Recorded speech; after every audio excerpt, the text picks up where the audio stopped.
Our guest is Sam Edelman. He's a professor emeritus and also executive director of Scholars for Peace in the Middle East. We're going to run the band across where they can reach you because they should access your what you have on the internet. It's very interesting material. Good. But welcome to the show, Sam. A pleasure. I wanted to discuss with you first the Israeli relationship with America because it seems to be under a significant change. Do you think that's an accurate description? Well, I think it's always been evolutionary. It has evolved. It went from little relationship to stronger relationship to stronger relationship to stronger, and now it's going through a period of readjustment. But I still think that the special relationship between the United States and Israel is a strong one, and it exists on many different levels. And irregardless of what happens with the Arab-Israeli conflict, the relationship is an ongoing and important one because it's a relationship on a level of business, a level of technology, a level of arts and culture. It's really multifaceted, and has been exceptionally strong because there's been such a commitment among the American people to Israel, both as a place and as a concept. So no, I think that. But I think it weathers whatever political winds will take place over the next year or so. Well, it's the political winds I want to concentrate on. Of course, there is the civil society. Right. I think are more intimate and intricate than ever before. I think those are really strong. But the shift seems to be in the political sphere. How would you characterize that shift? Well, I think the Obama administration early on made some errors in their initial response to Israeli activities, and also made statements which led the Palestinians to believe that they were going to be more forthcoming than what they really were. And I think that the one good thing about the Obama administration is that Obama himself recognizes when mistakes are made and corrects them. And I think that's what's going on at the moment, that there is a maturing of the vision, a maturing of the relationship. And overall, I'm very optimistic that we'll continue to see it strengthen and grow. Having said that, at the same time, there are tensions and pressures. The administration's efforts with regard to nuclear disarmament in the Middle East have had and will have a significant impact on Israel in the long term. Let's just focus on that before we go on to the Palestinian one. You know, the criticism has been that they've been too much stressing the negotiation with somebody, Iran, who's not negotiating. Right. And that Israel is being left out on their own to handle anything if they have to use coercive force. Is that an accurate description or an inaccurate one? I think that there is a part of that. There is a feeling among many in Israel that that's what's happening.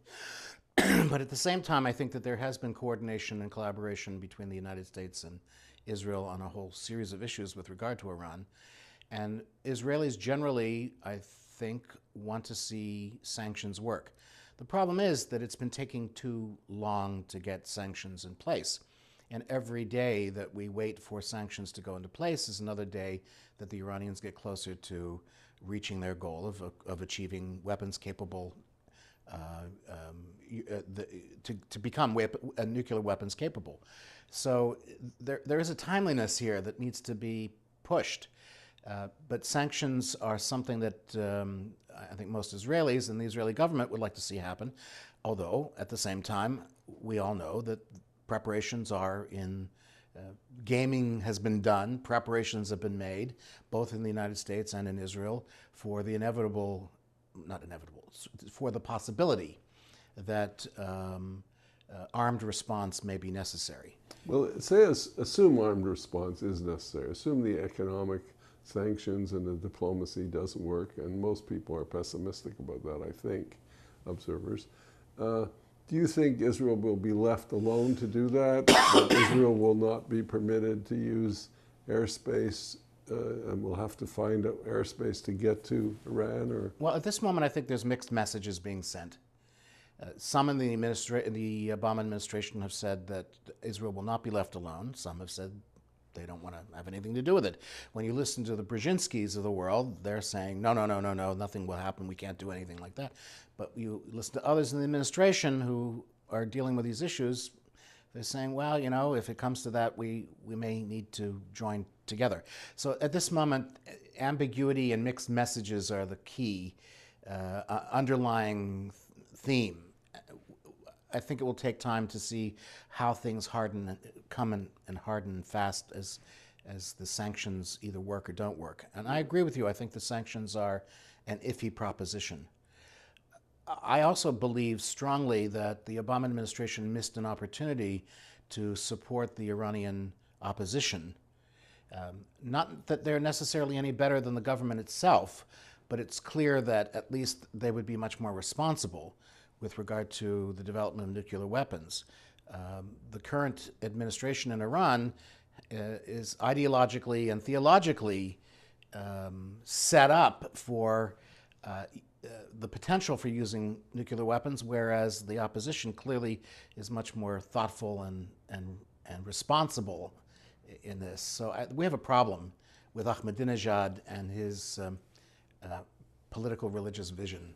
Well, I also think that was an opportunity missed because Yes.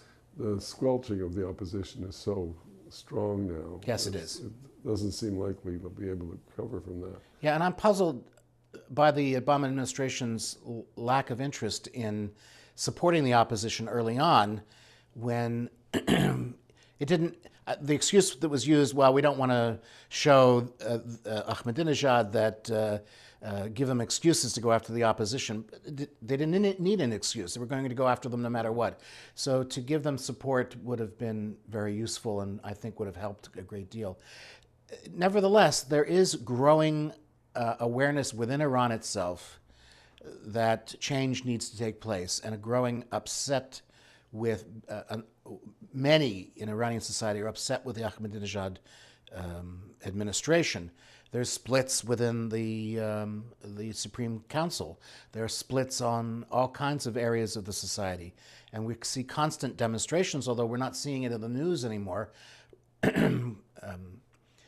Scholars for Peace in the Middle East that I represent held an international conference in November where we brought together a wide range of different groups having working within Iran and without, and it was clear in November at least that the opposition was going to continue in a strong way, and that there were many bits and pieces of social upheaval taking place in Iran from November even till now that does not get reported into the Western news. So I think that the opposition is still a force to be reckoned with. They're under pressure and under threat, but both Israel and the United States and the Europeans need to be more forthcoming in supporting the opposition. Well, how does the opening to Syria affect the relationship to Iran? Because the United States has made some openings to negotiating with Syria, and I'm not sure. But they've also delayed sending their ambassador to Syria in part because of the clear violations of that Syria is involved in sending missiles to Hezbollah in Lebanon and a number of other human rights issues that Syria is involved in. So while the Obama administration has attempted to open up a dialogue with Syria, Syrian facts on the ground undercut that. So I'm not so sure there's going to be such a speedy reconciliation between the U.S. and Syria, although I do think the Obama administration is correct in keeping lines of communication open with Syria.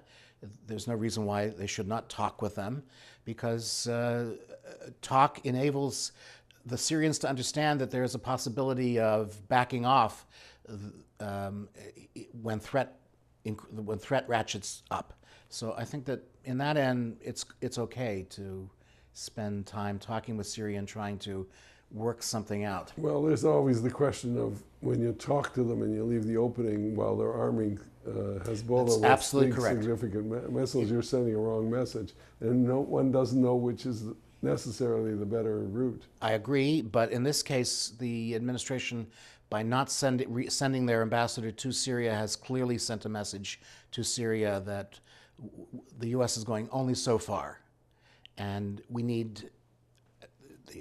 U.S. government needs Syria to show more being a responsible citizen of the world, rather than supporting terrorist groups like Hezbollah. And So, this is as far as we can go to. yes, exactly. Our time is up. Sorry, Sam. I would like to continue this for another 20 minutes. Thanks, Sam. I My appreciate pleasure. your coming.